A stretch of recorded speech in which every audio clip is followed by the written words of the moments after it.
আপনাকে দিবেন যাতে আপনি মাজাটা সোজা করে দাঁড়াইতে পারেন, এর বেশি পাবেন না। এই এতটুকু কাপড় দিবেন যাতে আপনার সম্মান ইজ্জত ঢেকে রাখতে পারেন, এতটুকু একটা থাকার জায়গা দিবেন ভদ্রচিত ভাবে, এইটুকু, এর বেশি পাবেন না। এর বেশি যদি চান, যত চান তত পাবেন, আখেরাতে কোনো হিস্সা নাই। আল্লাহ পাক বলেন দুনিয়া যত চাবে তত পাবে, কিন্তু তুমি আখেরাতে তুমি আমার কাছ থেকে কোনো হিস্সাই পাবে না। তো দুনিয়াতে চাইয়ে কোনো লাভ আছে? চাইতে এমন হবে, আল্লাহ পাক এইভাবেই বলে দিছেন, রব্বানা আতিনা ফিদ দুনিয়া হাসানা ওয়া ফিল আখিরাতি হাসানাতাও ওয়া কিনা আযাবান নার। চাও আমার কাছে এইভাবে, আল্লাহ দুনিয়াতে মঙ্গল করো, আল্লাহ তুমি আখেরাতে মঙ্গল করো। সুবহানাল্লাহ। দুনিয়া মঙ্গল করো, আখেরাতে মঙ্গল করো। যে আলাপ আলোচনা হচ্ছে কোরআন হাদিস শরীফ থেকে কিনা যেরকম, কে ওয়াজ করলো, উনি পিসাব কি পিসাব না, অমুক দল তমুক দল, এটা কোনো ব্যাপার না। কথা কি বলে আপনি মানতে পারেন, কথাও যদি কোরআন হাদিস শরীফ মাফিক হয় মানেন, না হলে পরে মানেন না। দোকানদারের কাছে আপনি সাবান কিনতে গেলেন, যদি যায় দেখেন যে আপনি মনে করেন যে বিএনপি করেন, যে দোকানে বসে রয়েছে ও হয়তো আওয়ামী লীগ করে, আপনি কি সাবান কিনতে জিজ্ঞাসা করেন, এই তুমি কোন দল করো আগে কও? জামাত না আওয়ামী লীগ? জামাত হলেও সাবান কিনতাম না, আওয়ামী লীগ হলেও সাবান কিনতাম না। যারা যারা বিএনপি করে তালাশ করে দেখেন কারা কারা বিএনপি দোকানদার সাবান করে, দেখা গেল যে ওই বাজারে বিএনপি আলাই একটাও নাই। সাবান বিনা মরবেন নাকি দিলে? মানুষকে এটা তালাশ করে, সদাই তালাশ করে, সদাই ভালো হলে গ্রহণ করে। সুবহানাল্লাহ। কথা যদি কোরআন সুন্নাহ ভিত্তি হয় মানেন। কে বলল এটার দরকার নাই, কি বলল তার দরকার আছে, এবং এই বলাটা যদি কোরআন হাদিস শরীফ মাফিক যদি হয় তাহলে গ্রহণীয়, তাছাড়া এটা বর্জনীয়। তারাকতু ফিকুম আমরাইন লান তাদিল্লু মা তামাসসাকতুম বিহিমা কিতাবাল্লাহি ওয়া সুন্নাতা রাসূলি। আল্লাহ নবী সাল্লাল্লাহু আলাইহি ওয়াসাল্লাম বলেন দুটি জিনিস রেখে গেলাম, একটা হলো কোরআন কিতাব, আর একটা হলো আমি রাসূলের সুন্নাত আদর্শ, কাউলিহি ওয়া ফিলিহি ওয়া তাকরিরিহি, আমার কথা, আমার হুকুম, আমার আদেশ, আমার নিষেধ, আমার মৌন সম্মতি তাকরির, তোমরা মেনে চলো। সুবহানাল্লাহ। কথাগুলি মানতে পারেন, আপনি কথাগুলি শুনতে পারেন, মানতে পারেন। সমস্যা হলো কি, যে যে অঙ্গ থেকে কথা বলি, উনি ওনার মতো ইসলামকে সাজাইছেন, উনি ওনার মতো কোরআন হাদিস শরীফের আইনগুলা কথাগুলি উনি নিজের ইচ্ছামতো সাজায়া উনি একটা প্ল্যাটফর্ম তৈরি করছেন। যেহেতু পিসাব ওনার সিস্টেম মতো উনি সাজাইছেন, যেহেতু আওয়ামী লীগ করেন উনি ওনার সিস্টেম মতো সাজাইছে, বিএনপি করেন ওনার সিস্টেম মতো উনি সাজাইছে, জামাত ইসলাম করেন ওনার সিস্টেম মতো উনি সাজাইছে, তবলিগ জামাত করেন উনি ওনার সিস্টেম মতো সব কিছু সাজাইছে। এই সমস্ত সিস্টেম কোরআন হাদিস শরীফ মাফিক সিস্টেম হইতে হবে, এর বাইরে কোনো সিস্টেম নাই, এটাই বুঝতে হবে। বিসমিল্লাহি তাওয়াক্কালতু আলাল্লাহি লা হাওলা ওয়ালা কুওয়াতা ইল্লা বিল্লাহ। মানিকগঞ্জ শুনে আসলাম পীর সাহেব তো এই দোয়া বললো, কাকরাইল যায় দিয়ে আবার কোন দোয়া পাই? কাকরাইল গেলেও একই দোয়াই পাইবেন, কথা ঠিক কিনা? কারণ হাদিস শরীফের দোয়া বাইরে থেকে যখন বের হও, বিসমিল্লাহি তাওয়াক্কালতু আলাল্লাহি লা হাওলা ওয়ালা কুওয়াতা ইল্লা বিল্লাহ, কাকরাইল এই দোয়া, ওই আওয়ামী লীগ যে করে নেতা ওর এই দোয়া, বিএনপি যে করে হ্যার এই দোয়াই, এই এরপরে জামাত ইসলাম করে ওর কাছে এই দোয়াই, জাতীয় পার্টি করে কারণে এই দোয়া তো একটাই। জামাত ইসলামের কাছে কি আল্লাহ নবী সাল্লাল্লাহু আলাইহি ওয়াসাল্লাম পরে কোনো নবী আসবনি? ওনারা কইছে জামাত ইসলাম যে বুখারী শরীফটা পড়ে এটা একটা আলাদা বুখারী শরীফ নাকি, না একটাই? মসজিদ শরীফ একটাই, তিরমিজি শরীফ একটাই, নবী একজন, আখিরি জামানার নবী, কোরআন তো একটাই, মত পার্থক্য কেন? তো মত পার্থক্য কি কারণের জন্য হয়? এটা ইচ্ছা মতো সবকিছু আমরা বানিয়ে নিছি। কাউর ইচ্ছা বানানো চলবে না, কোরআন হাদিস শরীফের ইচ্ছার মতোই আপনাকে চলতে হবে। সুবহানাল্লাহ। অতএব কে কথা বলল, কি কথা বলল শুনেন, কথাটা যদি কোরআন হাদিস শরীফ মাফিক হয় তা আপনি মানতে পারেন, যদি না হয় আপনি মানেন না। এই যে আমরা আমাদের বক্তব্যের মধ্যে আমরা বলি, পশ্চাদে টানিছে যারে সে তোমারে পশ্চাদেই টানিছে, পায়ের তলার ধুলি কেউ যদি কেউ পদাঘাত করে নিমিষে প্রতিশোধ নেই তার উঠিসির ওপরে। এটা একটা বাংলার একটা কবি রবি ঠাকুর, সে বলছে, কথাটা আধ্যাত্মিক জগতের, তাকে ফলো করার দরকার নাই। সে কত বড় মুস রাখছে, আপনি অত বড় মুস রাখেন, তা তো আমি বলি নাই। সে তো মাথায় টুপি দেয় নাই, আপনি দেন না, সেটা তো আমি বলি নাই। মান্না দে তো বাকি জীবন বড় মরার আগ পর্যন্ত মাথায় টুপি দিয়ে গেছে, সুন্নত আদায় হয়েছে নাকি? ও মহাদের শ্রেষ্ঠ সঙ্গীতজ্ঞ শিল্পী, তোমার মাথায় টুপি দেওয়ার কি সুন্নত আদায় হয়েছে? ইমানের সাথে মাথায় টুপি দিয়ে সুন্নত আদায় হবে। এটা কথাটা যদি আপনার জীবনে পাথেয় কিছু থাকে আপনি নিতে পারেন। গান গেয়ে তরিবে কি আসে পারে, দেখে যেন মনে হয় চিনি উহারে, অগুজন কোথা যাও কোন বিদেশে, বারে ভিড়াও তরি কুলেতে এসে, যেও যেতে যেতে চাও যারই খুশি তারই এলো সোনার তরি। এগুলো সাহিত্যের একটা কথা। আলতাফ হোসেন হালির কথা আছে, মুসাদ্দেসে হালির মধ্যে আমরা পড়ছি, ইকবাল ফিলোসফির মধ্যে পড়ছি, কেউ জিয়া কারবানো সৌদ ফরামশ রহ মাহবেগম দোষ রাহ, পড়ছি আমরা। এটা এর কবির কাব্যিক প্রতিভার কথা। যদি ভালো কিছু থাকে আপনি নিতে পারেন।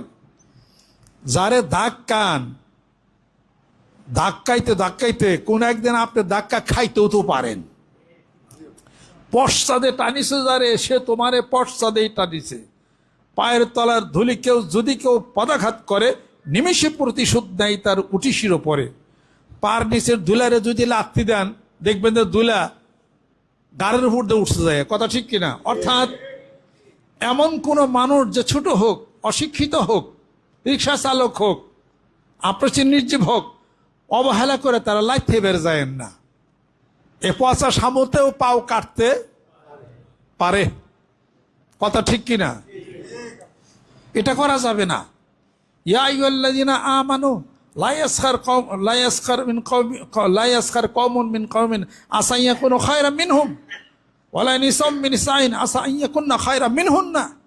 সূরা হুজরাতের মধ্যে আছে, হে ইমানদারেরা, তোমরা এমন কোন দল জনগোষ্ঠীকে তোমরা ঠাট্টা বিদ্রুপ করো না, সে তো তোমার চেয়েও কোন একদিন ভালো হইতে পারে। সুবহানাল্লাহ। কোরআনুল কারীমের কথা এটা। লা তামশি ফিল আরদি মারাহা ইন্নাকা লান তাখরিকাল আরদা ওয়া লান তাবলুকাল জিবালা তুলা। এই জমিনের মধ্যে দম্ভ ভরে, পা জোরে জোরে করে অহংকার ভরে হাইটো না। জমিনকে দুই ভাগ করতে পারবা না, পাহাড়ের সমান উচ্চতাও তুমি পৌঁছতে পারবা না। তার মানে ধরারে সারাগান করো না। আজকে ক্ষমতায় আছো, ক্ষমতার অপব্যবহার করো না। ছোটবেলা কেউ রে ধাক্কা দুঃখ দিও না, কোনো একদিন আবার তার হাতের নাত্তিকতাও খাইতে পারো। কথা ঠিক কিনা? আসেন মিলেন, আমরা ছোট দেশ, ছোট রাষ্ট্র, ছোট দেশ, ছোট রাষ্ট্র বইরা প্রতিবেশী ভারত যদি আমাদেরকে ঠ্যাঙ্গের তলে নিয়ে যদি পিসবার চায়, তাহলে কি তাকে ঠিক? কোরআনের কথা এটা, তাদের হিন্দু ধর্মের কবি তারই কথা, ওই কথা মানলো তো মেলায় কিছু হয়ে যেত গা। এটা আল্লাহ পাক তো কোরআন শরীফে বলেই দিয়েছেন, ওয়ালা ওয়ালা দাফুল্লাহিন নাস বা'দহুম বিবাদিন লা ফাসাদাতিল আরদু ওয়ালাকিন্নাল্লাহু যু ফাদলিন আলাল আলামিন। এক দল আরেক দলের প্রাধান্য বিস্তার করে যদি তা না হতো তাহলে পরে সবাই ডিক্টেটরশিপ হয়ে যেত, সবাই অত্যাচারের স্টিম রোলার চালু করে দিত। অতএব বাংলাদেশ ছোট, অল্প কিছু মানুষ বড় রাষ্ট্র হইয়া ধাক্কা ধুক্কা দিয়েন না, ছোট ভাইবেন না, পান নিচে ফালাইবার চাইেন না। পচা সামর্থ্য কিন্তু পাও কাটবার পারে। কথা ঠিক কিনা? আপনাদের ধর্মের রবি ঠাকুর তারই কথা, এটা পইরা দেখেন। কাজে রবি ঠাকুর হিন্দু হইতে পারে, এই কথা দিয়ে আপনি যদি আপনার জীবনের কিছু পাথর নেওয়ার দরকার থাকে আপনি নিতে পারেন, তাই বেন আপনি সমালোচনা করবেন, এটা তো ঠিক না, এটা তো ঠিক না। এটা ইরান ছুড়ো, তুপের মুখে ইরান উইরা যাবে, কথা ঠিক কিনা? ইরানের কোনো অস্তিত্বই থাকবে না। সুপার পাওয়ার আমেরিকা ছুড়ো মনে করছিল, এখন সুপার পাওয়ার খেলা হয়েছে। এখন ইরানের সাথে আমেরিকার খবরই হয় না। সাইরা দেমা কান্দাবাসী, ভিক্ষা চাই না কুত্তা ফিরাও, কথা মিলছে কিনা? ওই যে রবি ঠাকুর কইছে, পায়ের তলার ধুলি কেউ যদি কেউ পদাঘাত করে নিমেষে প্রতিশোধ নেয় তার উঠিসির ওপরে। এটা বললেই খালি সমালোচনা, এই তুমি উনি তো রবি ঠাকুরের ভক্ত হয়ে গেছে। এইমাত্র ইউটিউবের মধ্যে পাইলাম, মসজিদের মধ্যে বলতেছে এটা, এদিকে একটা কাজ করছে উনি। আমার বক্তব্যের আগা নাই পাছা নাই, মাঝখান থেকে একটা দিয়ে বইব আর কি। কি যে একটা ফেসবুক পাইছে, আমি একটা ইউটিউবের মধ্যে দেখতেছি একটা সাপ যাইতেছে, সাপ যাইতে যাইতে ফট করে মানুষের চেয়ারে বয়ে গেছে। আমি কি রে সাপ গেল করে, অন্দি সাপ নাই মানুষ হয়ে গেল। কি যে বানাইতে পারে আর কি না পারে এই সমস্ত কারবার। এটা আমি উদাহরণ সেটের জন্য আমি বলছি, যারা আছেন যে কথাটার মধ্যে আপনার জীবনের কিছু মূল্য আপনি নিতে পারেন, আপনি সেটা করেন, আপনি সেটা করেন। আপনার নবী প্রেম ভালোবাসা কিছু আপনি নিতে পারেন, আপনি করেন।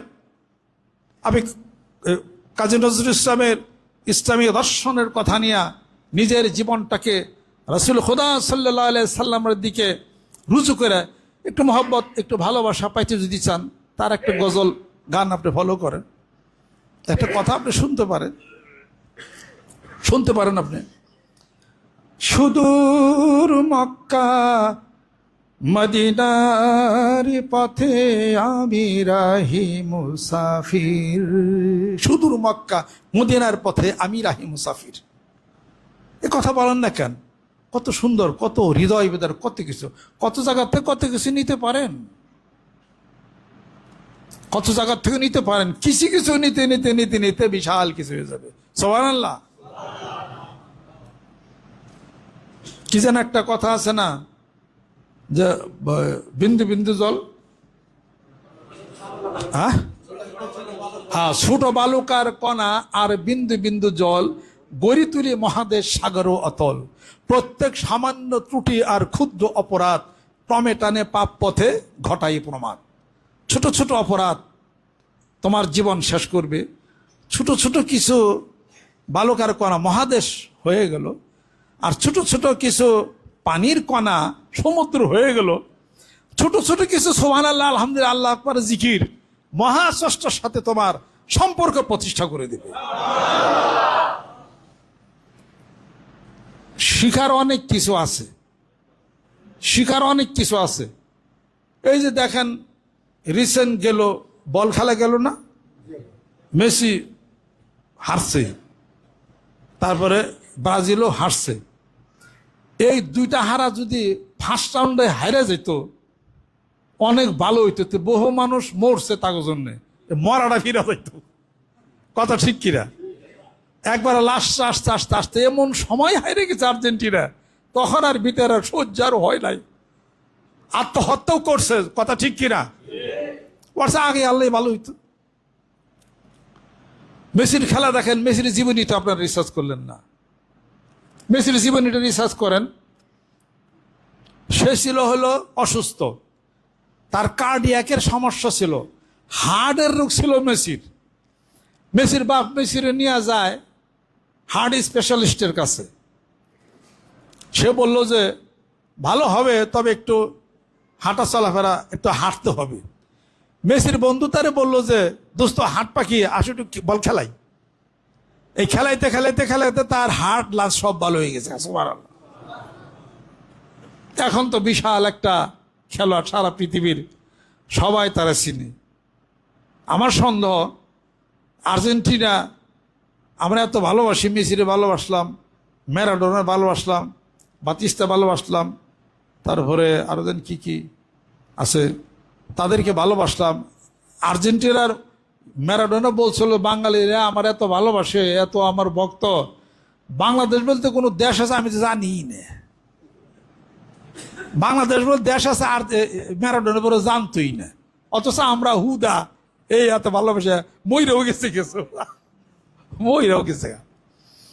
তাহলে পরে মেসির খেলা দেখেন, মেসির জীবনে এই পর্যন্ত কেমনে আসতো ওইটা শিক্ষা নেবেন না, একটু ওইটা একটু নেবেন না। মানিকগঞ্জ দরবার শরীফ এমনি একদিনই প্রতিষ্ঠা হয়েছে, তাই না? অতীতের ইতিহাস কিছু ঘাটবেন না, কেমনে এত প্রসার, কেমনে এত প্রসার, কি হইলো, কেমনি কি হইলো। যারা বড় হয়েছে তাদের জীবনে কিছু বড় কিছু জীবনের অনেক ছোট গুণ অর্জন করেই সে বড় হয়েছে। বড় হয়েছে কি বড় গুণ অর্জন করে?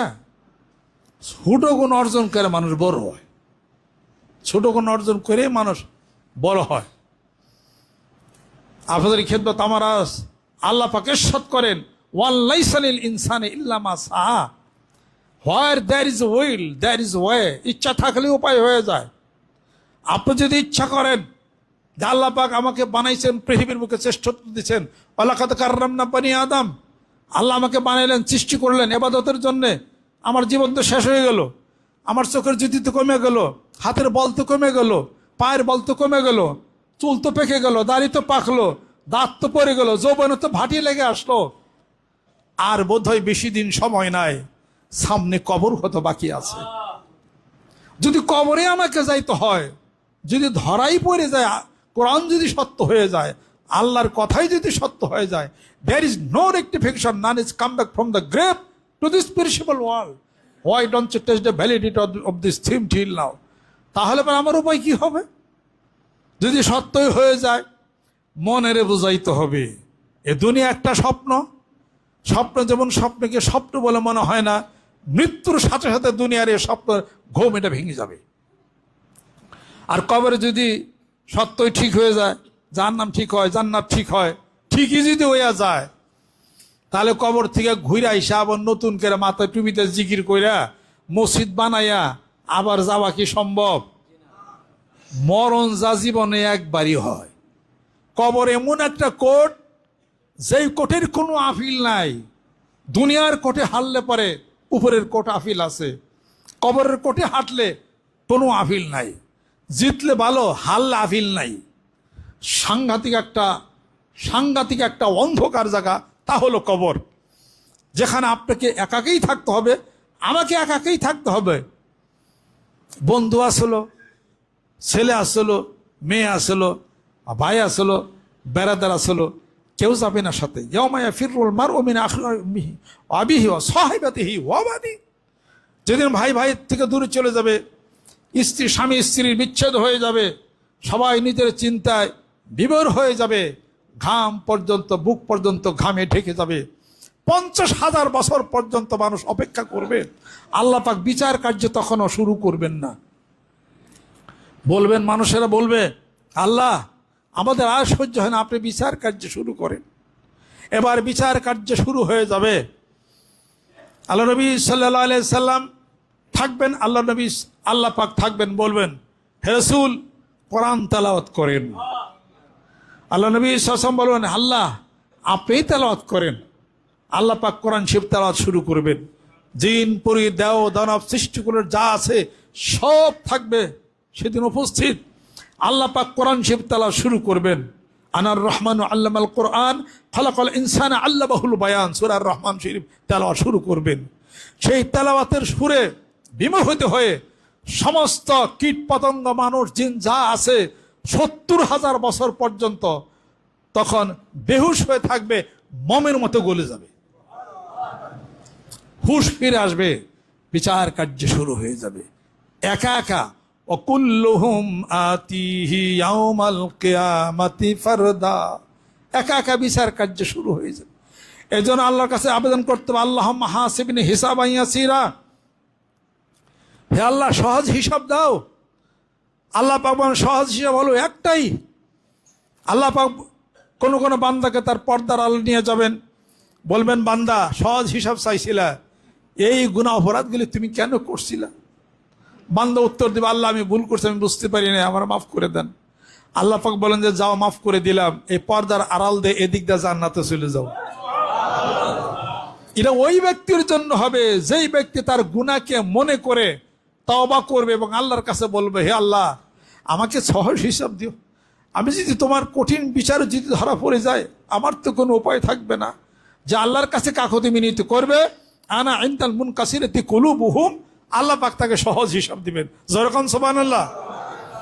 আর যে আশায় থাকবে যে আল্লাহ আমাকে মাফ করবেন, আল্লাহ আমাকে ক্ষমা করে দিবেন, তার জন্য এই হিসাব হয়ে যাবে।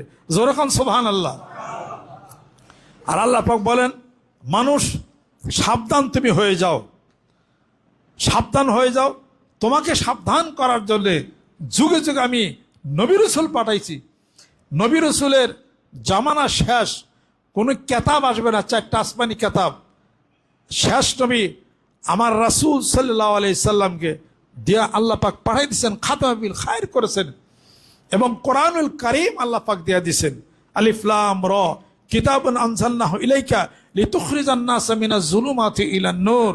হে রাসূল, তোমার উপরে কোরআন নাজিল করেছি যাতে করে তুমি মানুষদেরকে অন্ধকার থেকে আলোর দিকে তুমি নিয়ে যাবে। এই যে চলছে, এবার শেষ হবে। আল্লাহ নবী সাল্লাল্লাহু আলাইহি ওয়াসাল্লাম বলেন, কিয়ামত এবং আমি রাসূল 2টা আঙ্গুলের পাশাপাশি, মানে 2টা আঙ্গুল যেমন জোড়া, এত তাড়াতাড়ি কিয়ামত হয়ে যাবে। আর আমার দুনিয়ার থেকে বিদায় হয়ে যাওয়া, এটাই হলো কিয়ামতের আলামত। অর্থাৎ এখন আসবে হলো কিয়ামত। কিয়ামতের আলামত শুরু হবে, স্ত্রী স্বামীকে মানবে না, সম্মান করবে না, স্বামী স্ত্রীকে ভালোবাসবে না, ছেলেবেলে পিতামাতার সাথে বেয়াদবি করবে, ভাতিজা চাচার সাথে বেয়াদবি করবে, চাচার হাতে ভাতিজা খুন, ভাতিজার হাতে চাচা খুন হবে, খুন খারাপি হবে। এগুলো সব হয়ে এমন একটা সময় হবে যখন মানুষ আল্লাহ বলাই কেউ থাকবে না, তখন কিয়ামত হয়ে যাবে। কিয়ামতের কিছু ছোট ছোট আলামত প্রকাশ হয়ে যাবে, বড় বড় কিছু আলামত প্রকাশ হয়ে যাবে। অতারাল জিবালা তাহাসাবুহা জামেদাতান ওয়া হিয়া তামুররু মাররাস সাহাব, তোমরা মনে করবে সেদিন কিয়ামত যেদিন হবে যে পাহাড়গুলি স্থবির অচল অবস্থা আছে, এই পাহাড়গুলি তুলার মতো ভাসতে থাকবে, মরিচিকা হয়ে যাবে। অসুইরাতিল জিবালু ফাকানাত সারাবা ইন্না জাহান্নামা কানাত মিরসাদাল লিত্তাগিনা মাআবা লাবিসিনা ফিহা আহকাবা লা ইয়াযুকুনা ফিহা বারদান ওয়ালা শারাবা ইল্লা হামিমা ওয়া গাসাকা। এরপরে সিংহায় ফুঁক দিবেন, ইসরাফিল আলাইহিস সালাতু ওয়াস সালাম সিংহায় ফুঁক দিবেন। দেওয়ার পরে সব চটিয়াল ময়দান হয়ে যাবে, গাছপালা তৃণলতা কিছুই থাকবে না, সব খোলা মাঠ হয়ে যাবে, বিশাল একটা মাঠ প্রান্তর হয়ে যাবে। এরপরে আবার 40 বছর পরে আর একবার সিংহায় ফুঁক দিবেন। 40 বছর পরে, প্রথম ফুঁকের পরে সূরা নাবা দেখেন, 40 বছর পর আবার ফুঁক যখন দিবেন, তখন সমস্ত মানুষ যা ছিল এই মাটির নিচে মৃতবৎ যারা পড়েছিল, ওয়াইদান নুফুসু যুবিজাত, আর যেদিন সেই রুহগুলি এই মানুষের মধ্যে আবার প্রবেশ করানো হবে, এই মানুষগুলি আবার উঠে যাবে, তাদের হিসাব নিকাশ আবার শুরু হয়ে যাবে, আবার উঠবে, আমরা আবার উঠে যাব। এই হাড়গোড় থাকবে, আল্লাহ পাকের হুকুমে হাড়গোড়গুলি আবার কঙ্কালের মতো হবে, কঙ্কালে সেখানে অস্থি হবে, গোস্ত হবে, মাথার চুল হবে, পুরা মানুষটা হয়ে আবার দাঁড়িয়ে যাবে। যেরকম সুবহানাল্লাহ। সম্ভব না এটা আল্লাহর জন্যে? কুল ইউহীহাল্লাযী আনশাহা আউওয়ালা মাররাতিন ওয়া হুয়া বিকুল্লি খালকিন আলীম। আল্লাহ পাক বলে, হে রাসূল বলে দিন, আমি সেই পরম সত্তা, প্রথমবার যেভাবে কিছুই ছিল না মানুষ সৃষ্টি করেছি, আবার মরে পচে গেলে শেষ হওয়ার পরে আবার দ্বিতীয়বার সৃষ্টি করে বিচারের সম্মুখীন করব, আমার কুদরতের উপরে এটা অসম্ভবের কিছুই না। যেরকম সুবহানাল্লাহ। একটা ইয়ের দানা, লাউয়ের দানা, একটা লাউয়ের দানার মধ্যে, এই লাউয়ের দানাটা যদি সেইছা এটাকে চশমার মধ্যে যদি লাগান, কোনো লাউ গাছ দেখা যায়? দেখা যাবে? অথবা একটা বটের দানা যদি এটা যদি 10,000 পাওয়ার চশমার মধ্যে যদি বটের দানা যদি চান, বট গাছ কি দেখা যায়? দেখা যাবে না। কিন্তু বট গাছের ভিতরে এত বিশাল একটা বট গাছ কেমনে আটকায় রইল? বটের দানার মধ্যে, ছোট্ট দানার মধ্যে এত বড় বট গাছ কেমনে আটকায় রইল? ছোট্ট একটা লাউয়ের দানার মধ্যে 40 হাত বড় একটা লাউ গাছ 40-50টা লাউ সহকারে ওই দানার মধ্যে আটকায় রইল কেমনে? যেমনে থাকলো অমনে মানুষ মরে পয়সা গুলো শেষ হয়ে যাবে। মানুষের মধ্যে যে অ্যাটম আছে, অণু পরমাণু আছে, stable element, unstable element, electron, proton, neutron পর্যন্ত 30 কোটি কোটি সেল দিয়া মানুষ তৈরি করেছেন। একটা সেলের থেকে টান দিয়া ওই মানুষ আল্লাহ পাক তৈরি করতে সক্ষম। যখন সুবহানাল্লাহ, এটার নাম হলো বাংলা যুক্তি। তারপরে মানুষ দাঁড়িয়ে যাবে, তখন তার হিসাব বিকাশ তখন তার শুরু হয়ে যাবে।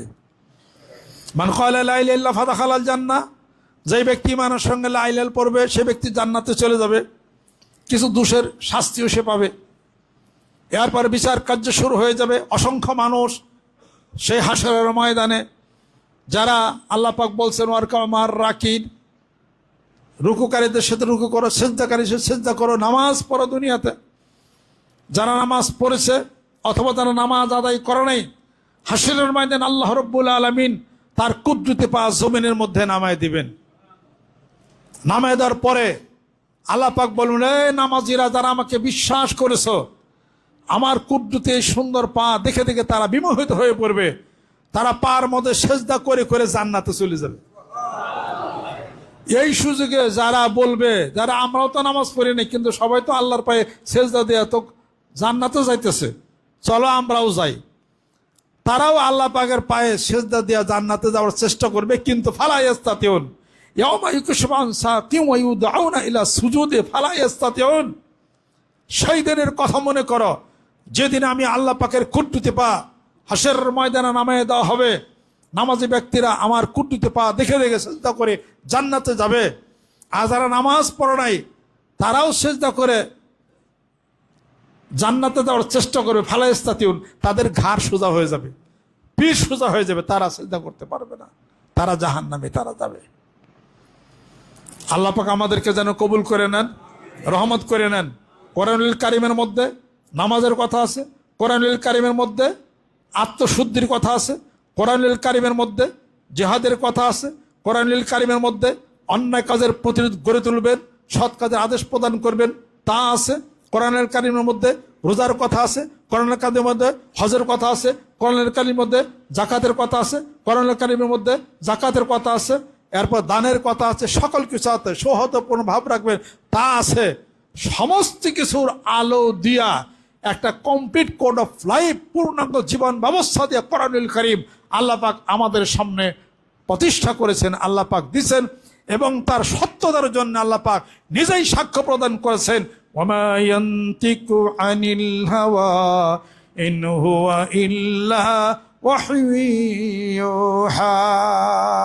আমার রাসূল নিজের মন গড়া কিছু বলেন না, আমার রাসূল যা বলেন সত্য। সুবহানাল্লাহ। আমি আল্লাহর পক্ষ থেকে, অতএব কোরআন সত্য, নবী সত্য, হাসর সত্য, জাহান্নাম সত্য, জান্নাত সত্য, আল্লাহ সত্য। দেখি না, না দেখে বিশ্বাস করতে হবে। ইউমিনুনা বিল গায়ব ওয়া ইয়াকিমুনাস সালাতা ওয়া মিম্মা রাযাকনাহুম ইউনফিকুন। দেখি না, বিশ্বাস করতে হবে। যেরকম সুবহানাল্লাহ। বাতাস কি দেখেন? বিশ্বাস করি না? বিশ্বাস করি। এখন তো বিজ্ঞানের যুগে সবই এমন মেশিনে বাইর করছে, মাঝে মাঝে বলো জিনও দেখা যায়, কয় কি জানি কালার মতো আসলো, অমুক টমুক খেতে সব বাইর করে ফেললো। দ্য গোল্ডেন রেশিও 0.618 বিজ্ঞানের আবিষ্কার করে ফেলছে সব। 400 কিলোমিটার উপরে থেকে স্যাটেলাইটের মাধ্যমে সারা পৃথিবীর 2টা জায়গায় আলো পাইছে বিজ্ঞানীরা। সুবহানাল্লাহ। পেপারে দেখেন 400 কিলোমিটার দূরে থেকে কোনদিন লাইটের আলো দেওয়া যায়নি। একটা হলো মক্কাতুল মুকাররমা, আর মদিনাতুল মুনাওয়ারা। আর পৃথিবীর সব অন্ধকার, 2টা জায়গায় আলো। এটা ঘটনা দেখি বিজ্ঞানী, এরা মুসলমান ওরা হবি না। ওরা দেখছে যে সত্য, সত্য দেখেই তো বিরোধীর মধ্যে নামছে মুসলিম নিধন করো, মুসলিম দেশের সাথে মুসলিম দেশ লাগাইয়া দাও। সেই কাজই হচ্ছে, আর সেই খেলার মধ্যে আমরাই হচ্ছে। আজকে ইরানকে দেখে শিক্ষা গ্রহণ করতে হবে, ইরানকে দেখে শিক্ষা গ্রহণ করতে হবে। যে দেশের সমস্ত জনগণ একসাথে একাত্তা হয়েছে, ওই দেশের সাথে সুপার পাওয়ারও পারে নাই। জনগণ ঠিক কিনা?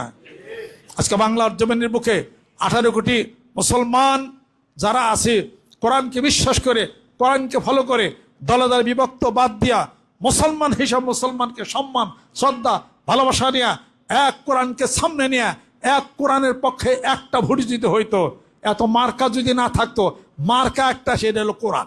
যেরকম সুবহানাল্লাহ, যদি তাই থাকতো 5 মিনিট এই দেশে কোরআনিক শাসন ব্যবস্থা এর আর সময় লাগতো না। যেরকম ঠিক কিনা?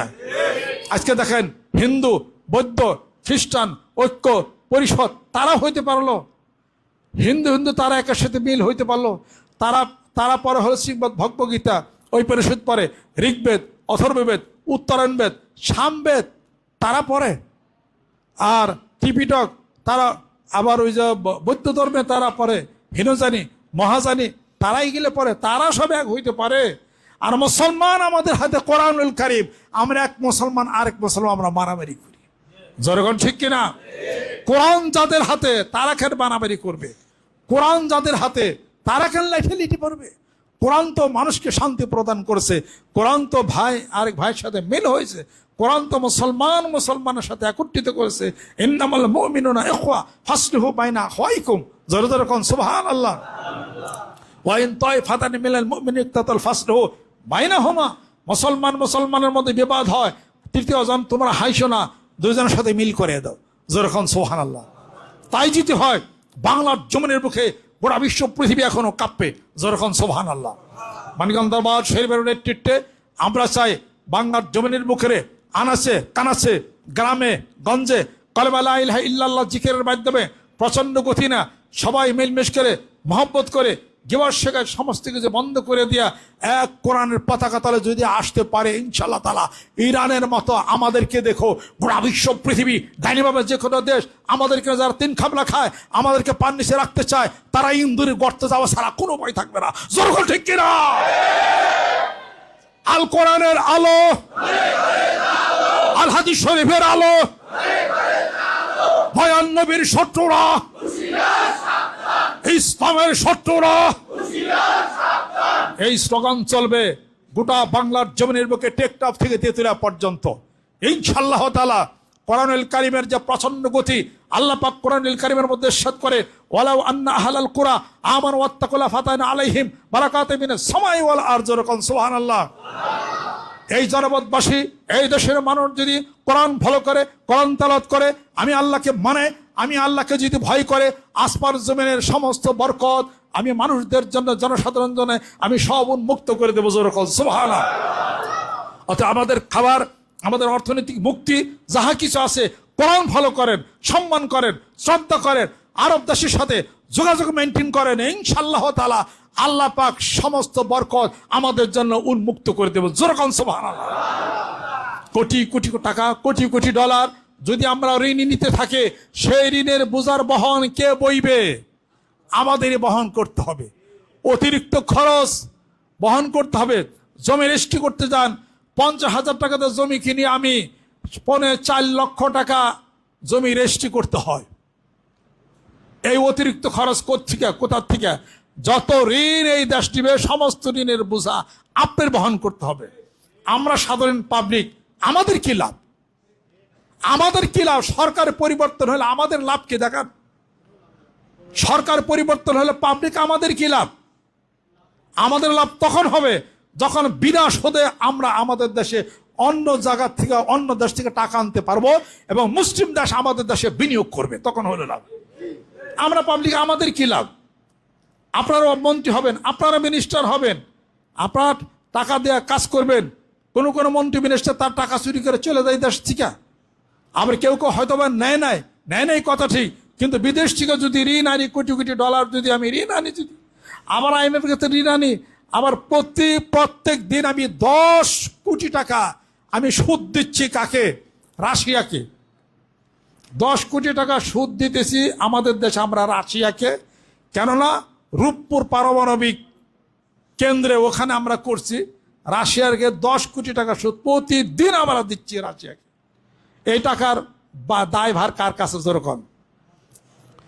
অতএব বর্তমান সরকার ভালো, আমাদের সম্মান, আমাদের শ্রদ্ধা আছে, কিন্তু আমি বুঝি না আমরা পাবলিক আমাদের কি লাভ?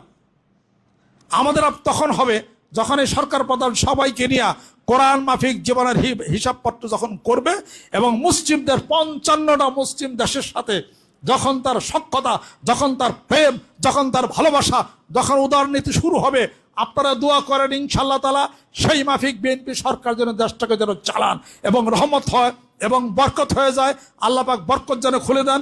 সবার মুখে বক্তৃতার মধ্যে কোরআনের কথা, হাদিস শরীফের কথা, 55টা মুসলিম রাষ্ট্রের সাথে ওঠা চলাফেরার কথা, তাদের কাছ থেকে ঋণ যদি আনি বিনা সুদে আমাদেরকে ঋণ দিবে তারা, জোরে বলেন সুবহানাল্লাহ। আমি আপনাদের খেদমত আরজ করতে চাই, আসেন সাধারণ মানুষ, সাধারণ পাবলিক, আমরা খেটে খাওয়া মানুষ, আমাদের সাধারণ যে সমস্ত কাজগুলো আছে তার মধ্যে যদি আমাদের হিসাবপত্র যদি না মিলাইতে পারি, তাহলে মানুষ কোনো একদিন ঋণের বোঝা আমরা আর হয়তো বা নিতেই পারবো না। এত ঋণ করলে সমস্ত ঋণের বোঝা প্রত্যেকটা সন্তান জন্মগ্রহণ করছে ঋণের বোঝা গাড়ি নিয়েই, যেরকম ঠিক কিনা? আমি আপনাদের খেদমত আরজ করতে চাই, বাঙালিদের দোষ হলো কি, যে কোনো সরকার আসুক তার পিছনে তার খালি গদি ঠিকা না পাইব। যেমন পাকিস্তান সরকার 5 বছর টিকে নাই। পাকিস্তান গভর্নমেন্ট তারা অনেক ভালো, আমরা তাদের দুর্নাম করি না, যে পাকিস্তানের ইতিহাস দেখেন 5 বছরও টিকে নাই। ইমরান খানকে 5 বছর যায় পারছে, ওই যে জেলের মধ্যে না ঢুকাইছে। এর আগে হেগে যায় পারছে, তারা জেলের না ঢুকাইছে। এত যদি জেলেই ঢুকাও, তোমার থাকতে তার কাজের সুযোগ যদি না দেওয়া হয়, কাজ করবে কেমন করে? অন্তপক্ষে তার কিছুদিন সময় দাও। বিএনপি গভর্নমেন্ট আসছে, সময় দাও, সহযোগিতা করো, ভালোবাসো, একটাই শুরু করে দাও। যাইতে না যাইতে এমন মারামারি শুরু হয়েছে, না জানি কি একটা রসগোল্লা। হ্যাঁ, তার আগে ফেরেশতা দুষ্ট সবার মধ্যে আছে। বাঙালি কেউ আর নির্দোষ না, কথা লক্ষ্য করছেন? কেউ নির্দোষ না। যে কোনো দল আনেন তার 10টা দোষ আমি বাইর করে দেবো। এত দোষে রিসার্চ করলে পরে এ দেশ কি টিকবো? মহব্বত দিয়ে, ভালোবাসা দিয়ে কাজ করি, কোরআনকে সম্মান করি, শ্রদ্ধা করি, 55টা মুসলিম রাষ্ট্রের সাথে আমরা যোগাযোগ মেনটেন করি, যেরকম সুবহানাল্লাহ। সেই ক্ষেত্রে এদেশের বরেণ্য ওলামা একরাম, ওলামা আজম, বড় যারা আছেন তার সাথে বসা, আলাপ আলোচনা করা, কথাবার্তা করা। এদেশের থেকে ডেলিগেটররা যখন কুয়েত যাবে, কাতার যাবে, ওমান যাবে, মস্কো যাবে, দুবাই যাবে, বাহরাইন যাবে, যাওয়ার সময় এদেশের সরকার প্রধানের সাথে বড় বড় 2-1 আলেম ওলামা নেওয়া দরকার। তাহলে পরে তারা মহব্বত করবে, তারা জানবে যে বাংলাদেশ মুসলিম দেশের প্রতি শ্রদ্ধাশীল আছে এবং ভালোবাসা আছে, জোরে বলেন সুবহানাল্লাহ। আমি আপনাদের খেদমত আরজ করতে চাই, আসুন সকলে মিশা দেশের জন্য দোয়া করি। আল্লাহ পাক যেন কোনো দেশের সাথে বৈরিতা ভাব আমাদের নাই, কিন্তু আমরা আহ্বান করি, অতীতের যা বৈরিতা ছিল, যে কোনো দেশের ডাইনিভাবে যেখানে থাকেন আমাদেরকে ছোট মনে করবেন, তুচ্ছ মনে করবেন, অতীতের এই স্বভাব থেকে আপনারা সঠিক হয়ে আসেন। মহব্বত থাক, ভালোবাসা থাক, সকল দেশের সাথে বাণিজ্যিক সুবিধা থাক, সুন্দর থাক, ভালো থাক। আর আমাদের এই দেশ 98% মুসলমানের এই দেশে সুন্দর ভালো যেন হয় এবং আমরা যেন সুখী সমৃদ্ধশালী হইতে পারি, দেশের অবস্থার উন্নতিও যেন হয়। সেই জন্যে কোরআন হাতে নেন, হাদিস শরীফ হাতে নেন, রাসূলকে মহব্বত করেন, জোরে জোরে সুবহানাল্লাহ। আর সুযোগ বুঝা এই সরকারের কোনো জায়গায় মূর্তি যেন সেট যেন না করে, কথা লক্ষ্য করছেন? আজকে দেখেন বাস স্ট্যান্ড নামলেই 4 মূর্তি, বাস স্ট্যান্ড থেকে নাইমাই মূর্তি দেখার লাগে, নাইমা পরে বলো দুয়া, হেনে মূর্তি দেখে কই নাউজুবিল্লাহ। নাউজুবিল্লাহ কি কোনো দোয়া? বাসে উঠতে দোয়া পড়ার লাগে, নামতে দোয়া পড়ার লাগে, বাস স্ট্যান্ড নাইমাই সেরে 4 মূর্তি কর লাগে নাউজুবিল্লাহ। এর কোন ধরনের হিসাবপত্র এটা? ওখানে আল্লাহর ঘর দেন, ওখানে মদিনাতুল মুনাওয়ারা দেন, ওখানে সাফা দেন, ওখানে মারওয়া পাহাড় দেন। ইন্না সাফাল মারওয়াতা মিন শাইরিল্লাহ ফামান হাজ্জাল বাইতা আও ইতামানা ফালা জুনাহা আলাইহি আন ইয়াত্তাহু বিহিমা ওয়া মান তাতা খায়রান ফা ইন্নাল্লাহা শাকিরুন আলিম। আল্লাহ পাক বলেন, সাফা পাহাড় আমার নিদর্শন, মারওয়া পাহাড় আমার নিদর্শন। ওখানে একটা সাফা পাহাড় দেন, মারওয়া পাহাড় দেন, বিবি হাজারার স্মৃতি হয়ে যাবে, যখন সুবহানাল্লাহ।